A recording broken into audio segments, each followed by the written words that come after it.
Hey everybody. This is a little review over the first program that you're going to have to do. Now this program is called Totally Not Dangerous Toy Store. What you're going to have to do is create a program that allows a user to buy some toys for Christmas. The program will first welcome them to the Totally Not Dangerous Toy Store and give them the menu of the toys they can buy. We've only got 3, trying to keep it simple here. This is just simply print this on the screen. So you'll see mini rocket with eye targeting sensors, $5.50. The extra money is for the eye targeting sensors. A running baton that's shaped like scissors, $2.50. And Legos with extra pointy ends, made to match the color of your carpet, $1.25 per bag. Now, what it's going to do is display this, and then it will ask the user, how many mini rockets do you want? You're going to have the user type that in. Then it will ask the user how many running batons. They'll type that in. That should get saved. Then finally, it will ask the user how many bags of Legos.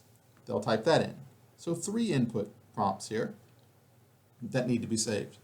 Once you have those 3 input prompts, you go down and it will do a little bit of math. So what I want is the total for each item. So if I say 10 mini rockets, well, it's going to be 10, which is what I typed in, times 550. I've given you the price. If I want 10 batons, it'll be 10 times 250. And you're going to save those into variables. And once I have the totals for all those, I will add all 3 totals together to get the total for everything at the end.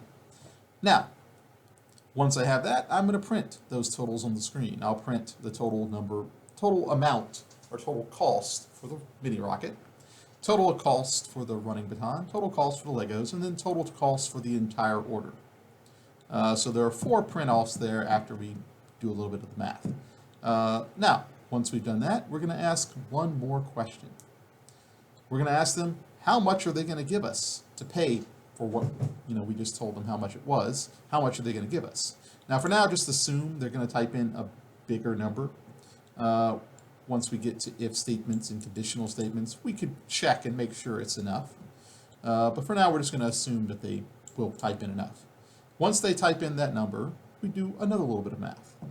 We basically, if they type in, let's say, if this was $50 and I type in 52, well, it would be what I type in minus the grand total, which would be $2 at the end. So it would print off your change is $2. To give you an example, this is what it would look like, roughly the output. How many mini rockets would you like? 2. How many batons? 3. How many bags of Legos? 2. Of course, above this, it's going to display like, welcome to Totally Not Dangerous Toy Store. Here's the menu. That's what would display at the top. Actually, I'll probably add that in. That way it shows here on the output too. So I've done this. At this point, I would do the math. Then I will print the total for each individual item. And this is just an example of one of the totals. So 2 times 550 is $11. 3 times 250 is $7.50. 2 times $1.25 is $2.50. And if I add all these together, I get 21. How much are you going to pay? Well, if I paid 22, which would be a weird thing to pay, but still, 22, I would take that 22, subtract 21, and I have $1 left over for my change. So it would give me $1. This is basically what the output's going to look like. So that's the project. Now, every little thing I'm asking you to do here, we've done in class. I once had a girl in class complain that we've never done this exact same thing in class, so how am I supposed to do it? Well, I give you little parts and pieces of a program. All those programs that we built, that we put together, open those, look at them. At this point, you should have built at least a couple of different programs if you follow through the videos and everything. And you should be building the programs along with those videos, not just watching them and going, okay. Actually open up the IDE, build the program along with it. Open those programs and see how you did certain things that you need to do. How did we print things on the screen? How did we, ask the user for input? We did a program for those too. How did we do some simple math stuff? We've done some programs with that in it. And you just have to take each of those little parts. Now, I'm going to go ahead and edit this so when everybody sees it, it's already set up to look like the output's supposed to look. There we go. Welcome to Totally Not. And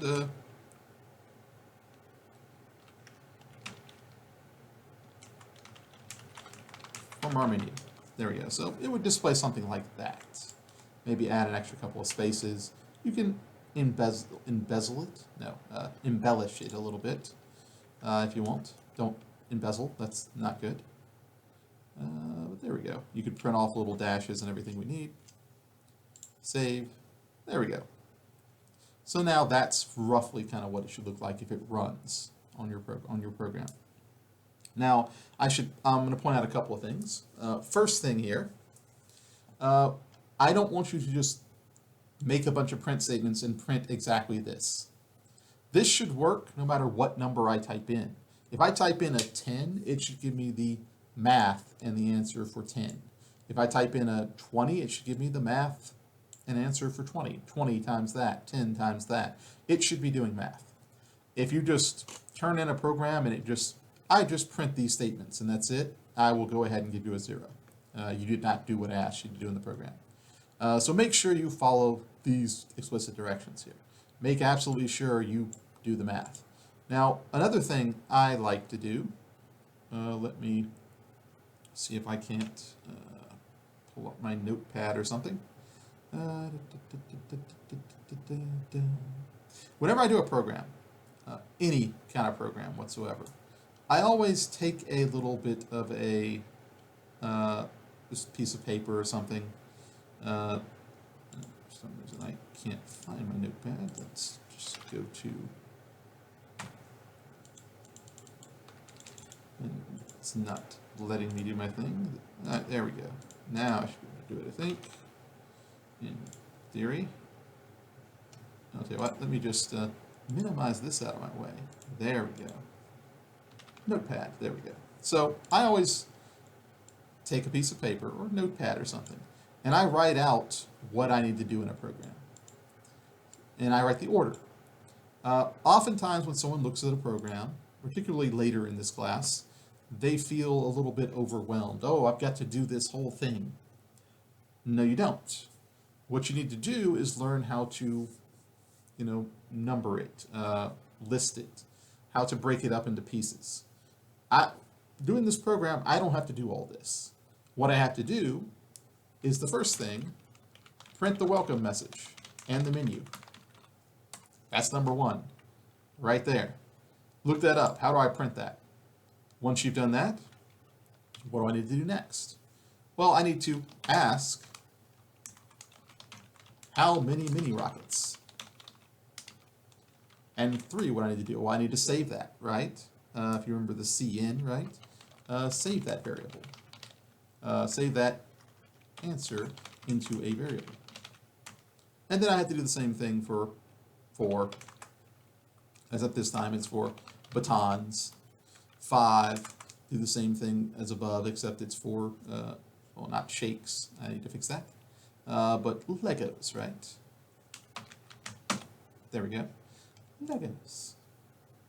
So as I total this, let me go ahead and adjust my program so where it looks like it's supposed to be working properly.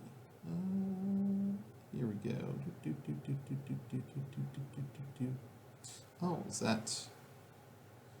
Oh, yeah, there it is. It's not tricks. It is bags of Legos. That way we can make sure everything's adjusted properly here. Perfect. So now I've got my output, right?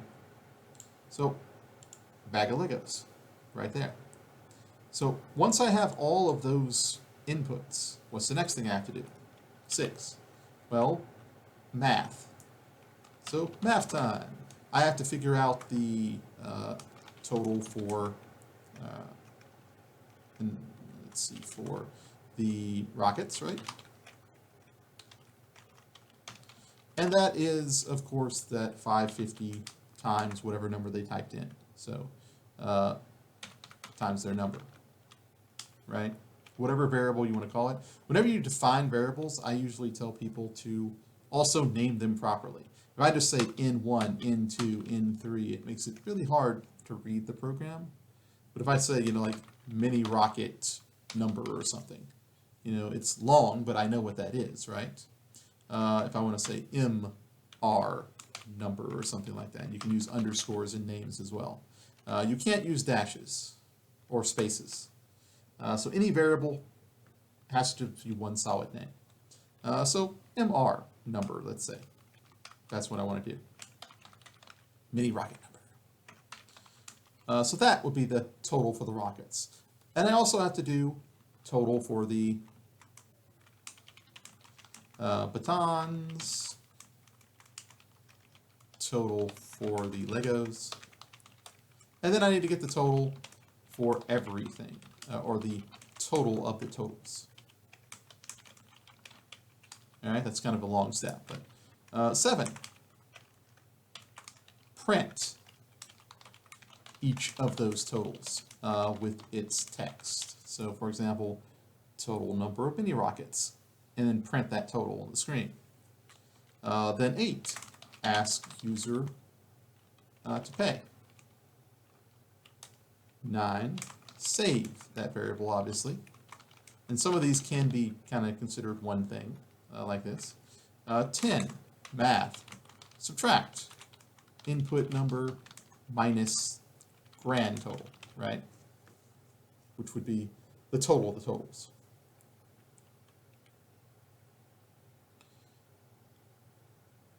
Total for everything, total of the totals, or grand total. And then the last item on this list would be 11, print the change. So here's a little list and order of which you should probably do things in this project. We have to, of course, create a new project and all that. Hopefully by now you should be able to do that. And you just go down this list and check each item off the list as you do it. You don't have to build the entire program at once. What you have to do is you have to do number 1.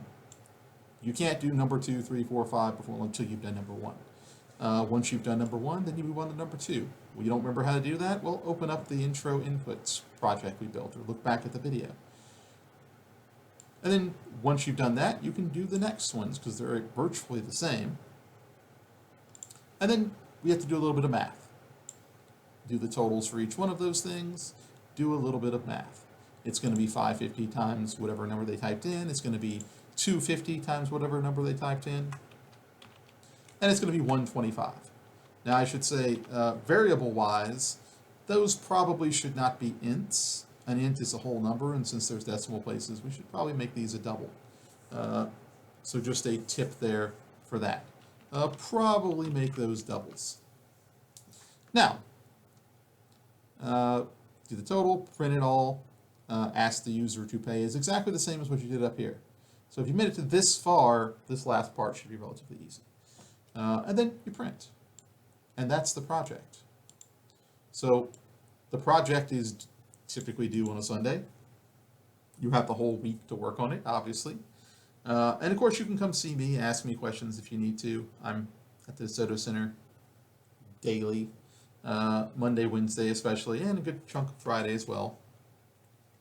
I'm literally here like a huge amount of time. And all my office hours and everything are posted, but you can also mail me. Now, I would encourage you, this is a program you're going to have to build. You're not going to build it in 2 minutes unless you're just really good. Do not wait until late Sunday night to even check this. You will not be able to finish. You're not going to get an extension. Start on this as soon as you can.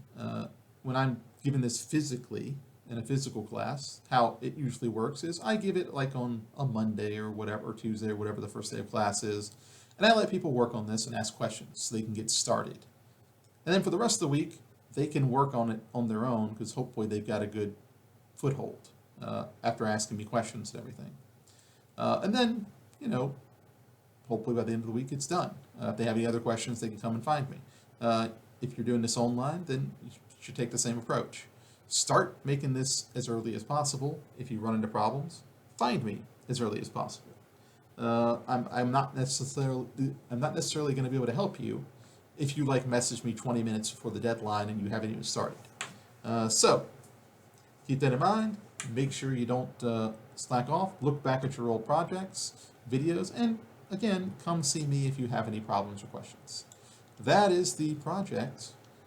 Hopefully everybody does fine, and ask me if you do need anything, and hopefully you will get it finished in the end.